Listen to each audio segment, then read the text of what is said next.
Imagine-toi, Ouais. tu es dans une entreprise, dans une équipe, disons, d'une dizaine de personnes. Ok. Voilà. Le manager qui était là, bon, pour une raison, il part, voilà, il est plus là. Et toi, tu deviens la chef. Ok. En fait, tu es promu, tu deviens celle qui manage cette équipe-là. D'accord. Tu connais toutes les personnes, vous avez ensemble critiqué la direction, critiqué le manager, vous vous êtes plaints ensemble, et maintenant tu deviens toi, le manager. Ah là là. Comment tu vis ça?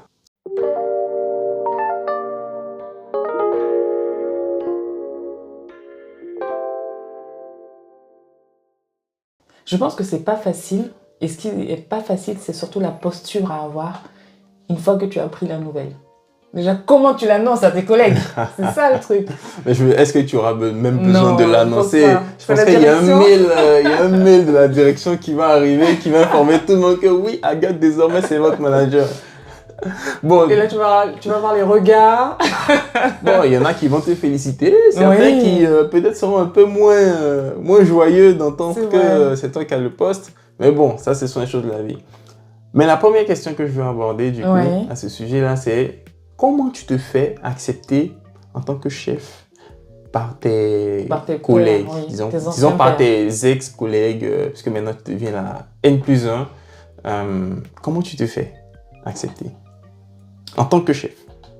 Je pense que dans un premier temps, il ne faut pas que tu t'imposes. Il faut que tu fasses preuve de diplomatie et que tu puisses te mettre à la place de tes anciens collègues, en tout cas tes anciens pairs. Mhm. Et donc, il faut que tu aies un regard qui soit bienveillant, mais également objectif et assez neutre. La neutralité va être centrale pour toi, sachant qu'avant, je suppose qu'elle ne l'était pas. Mais Bah là, oui, il va bah, falloir... là, c'est sûr que je pense que tu peux plus trop venir critiquer la direction avec eux. Exactement, c'est Voilà. Tu te retrouves, enfin, pour moi, un peu entre le marteau et l'enclume, quoi. C'est Parce ça. que bon, il y a la direction qui fait descendre des directives, donc qui tape de son Ouais, côté. ouais, ouais. Et puis, il y a les collègues qui vont faire remonter disons, leurs plaintes, leurs trucs, qui tapent de l'autre côté aussi, sachant que tu étais parmi eux. Donc, les plaintes qui remontent là, bon, tu les connais bien. Mais bon, est-ce que tu es vraiment en position de changer des choses? Ça, je ne sais pas. Après, je pense que pour la direction, ça peut être également un élément intéressant parce que ça va te permettre d'être l'écho de tes équipes et peut-être de faire passer des messages que la direction n'entend pas. Donc, il faut peut-être le prendre aussi comme une force. Ça peut être une force. Et oui. Mais ça, c'est si la direction veut Et écouter. réceptive. Ouais. Parce que, bon, disons que les collègues, ils veulent 3 jours de télétravail. Ouais. Que la direction ne veut rien entendre à ce Ouais. sujet. Bon, toi, tu vas transmettre que c'est pas possible. Ouais. Mais la problématique que tu vas rencontrer, c'est que c'est pas la direction qui va venir s'assurer que les gens ne font pas 3 jours de télétravail et n'en font qu'un seul, par exemple, comme c'est demandé par la direction. C'est toi qui dois t'en occuper et c'est toi éventuellement qui vas devoir mettre des sanctions pour ces gens-là. Ou envoyer des messages, des mails à des gens pour dire que non, c'est 1 jour de télétravail, donc tu fais pas 3 jours, tu reviens. Sinon, il va y avoir une sanction.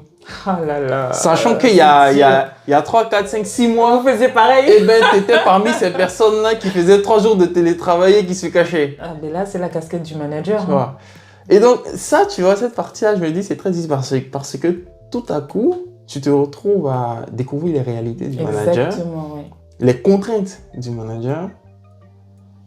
Et il faut que tu sois crédible. Il faut que tu sois crédible. Il faut que Bien sûr. tu fasses appliquer tout ça chez des personnes qui, disons, t'ont vu arriver, te connaissent depuis longtemps. Tu sais, c'est un peu comme c'est ce que des parents pourraient dire à propos de leur enfant qui, disons, devient adolescent, qui peut-être leur manque de respect un jour. Mais toi, on t'a vu ici, petit nu, en train de courir, dans le jardin, là, et aujourd'hui, tu me parles comme ça, tu me prends pour qui? C'est un peu ça, en fait, tu vois. Oui, mais c'est là où il faut dissocier la casquette, il faut dissocier l'affect du professionnel. Donc, ça doit être quelqu'un que tu apprécies. Il faut que tu aies ta casquette du manager. Il faut que la personne en face soit réceptive et se dise que oui, tu as la casquette du manager.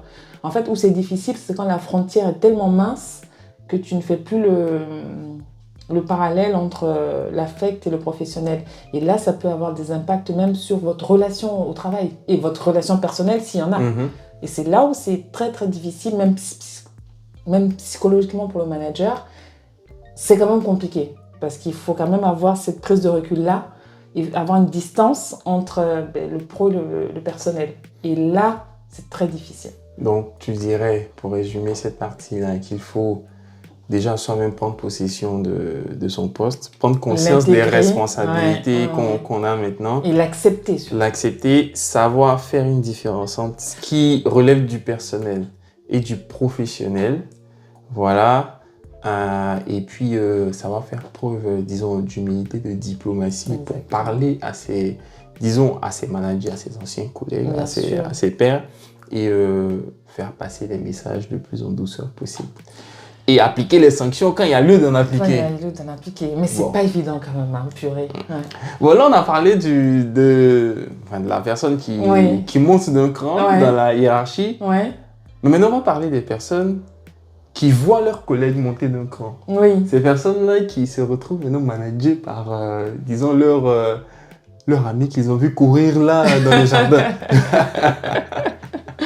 Alors, comment est-ce que ces anciens collègues-là, ces personnes-là sont censées se comporter? Je pense que normalement, dans un cadre idéal, ils sont censés accepter la promotion et comprendre qu'ils vont être managés par leurs collègues. En revanche, est-ce qu'ils vont l'accepter? Ça, c'est autre chose. Est-ce qu'ils vont faire la part des choses en se disant il y a un rôle hiérarchique, donc il y a peut-être une relation autre à avoir, en tout cas au sein de la société. Donc, c'est vrai que j'avais le cas de figure où c'était 2 collaboratrices qui travaillaient ensemble. Il y en a une qui a eu une promotion. Il fallait qu'elle manage vraiment sa collègue avec laquelle elle était hyper complice. Mais le retour qu'elle m'a fait, c'était que c'était très difficile parce qu'elle n'arrivait pas à s'imposer. Et elle n'avait pas de réception aussi de sa collègue. Et là, c'était très, très, très difficile. Et ce qui s'est passé, c'est que la personne, finalement, elle a fait une rupture conventionnelle parce que c'était impossible pour elle d'intégrer que sa collègue avec qui elle mangeait midi devienne sa responsable. Et là, pour les personnes qui sont censées être managées, c'est là qu'il faut avoir la maturité et le recul nécessaire de se dire, mais ok, il faut dissocier, comme on disait tout à l'heure, le perso et le pro. Et comprendre, intégrer que c'est ma manager ou mon manager. Eh bien, c'est pas simple, hein, tout ça, là. C'est pas simple, tout ça. Donc, quelque part, en fait, il faut que ces personnes-là, disons, arrivent le plus tôt possible à changer le logiciel, en fait, qu'ils ont en tête. Il faut dissocier le perso du pro et comprendre que, dans le cadre professionnel, cette personne-là, avec qui on critiquait la direction, aujourd'hui, il va souvent se retrouver du côté de la direction. Il va surtout être contraint de faire exécuter les directives de la direction, même si cette personne n'est pas d'accord avec ces directives-là. Parce que cette personne n'a pas le choix, c'est son job, et cette personne est payée pour ça. Donc, il faut vraiment avoir ça en tête. Avoir de la bienveillance vis-à-vis de ces gens-là. Et j'ai envie de dire, d'une certaine façon, les aider en fait à remplir leur mission ou au moins ne pas leur rendre la tâche plus difficile qu'elle ne l'est déjà. En gros, ne pas être aigri, quoi. Voilà, faut pas être aigri. Ok, d'accord. Mais dans tout ça, faut pas qu'on oublie un élément, c'est l'entreprise elle-même. Je suis d'accord. Quelle est sa responsabilité dans cette histoire? En faisant monter une personne comme ça, en mettant une personne manager d'une équipe de laquelle cette personne faisait partie. Je pense que l'entreprise a au moins une responsabilité de formation vis-à-vis de cette personne-là. Formation, je dirais même plus d'accompagnement, de soutien pour que la transition puisse se faire de façon pérenne. C'est très, très important. Et c'est ce qui va éviter justement tout ce qui est gestion de conflits, tout ce qui est création de quiproquos, alors qu'en expliquant les choses clairement et en étant transparent, mais il peut y avoir ce recul-là nécessaire pour faire en sorte que le changement et la transition se passent dans des meilleures conditions. Ça ne s'improvise pas d'être manager, donc ça nécessite un accompagnement.